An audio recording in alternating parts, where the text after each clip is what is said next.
Saint کی قائمہ committee برائے خزانہ نے نان فائلرز پر بینک سے 50,000 روپے روزانہ نکلوانے پر 1% ود ہولڈنگ ٹیکس کی منظوری دے دی ہے۔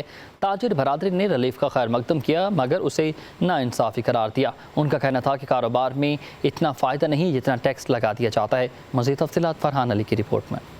تاجروں نے نان فائلرز کے لیے بینک سے یومیہ 50,000 روپے سے زائد رقم نکلوانے پر 1% ود ہولڈنگ ٹیکس کی منظوری کا خیر مقدم تو کیا مگر ساتھ ہی اسے ناانصافی بھی قرار دے دیا۔ تاجر رہنما اجمل بلوچ کا کہنا تھا کہ ایسا نہیں ہونا چاہیے تھا، لوگوں نے پہلے ہی بینکوں میں پیسے رکھنے چھوڑ دیے ہیں۔ 0.6 سے ہم نے شور مچایا تھا کہ بھائی یہ بہت زیادہ ہے، جس پر یہ 0.3 کر دیا گیا تھا۔ اب 1% جو ہے یہ بہت زیادہ ہو جاتا ہے، 1% سے اور کم ہونا چاہیے۔ بزنس مین ڈاکٹر ارشاد کا کہنا تھا کہ ٹیکس بزنس پروفٹ جتنا نہیں ہونا چاہیے۔ شکر گزار ہوں حکومت وقت کا کہ انہوں نے کم از کم کچھ ریلیف دیا 1% پہ آگے، ورنہ تو 3% اور 4% کی باتیں ہو رہی تھی، تو کچھ نہ کچھ ریلیف ملا، لیکن ہونا نہیں چاہیے یہ جو کچھ ہو رہا ہے، کیونکہ بینکوں سے پہلے بھی لوگوں نے پیسے رکھنا چھوڑ دیے تھے۔ سینٹ قائمہ کمیٹی برائے خزانہ کے حالیہ اجلاس میں سینیٹر شاہ زیب درانی نے حد 75,000 روپے مقرر کرنے کی تجویز دی تھی، لیکن چیئرمین FPR کا کہنا تھا کہ 50,000 یومیہ یعنی 15 لاکھ روپے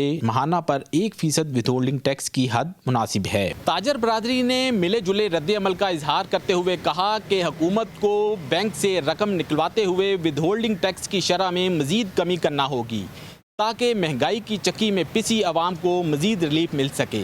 کیمرامین یشفا کے ہمراہ فرحان علی، پبلک نیوز، اسلام آباد۔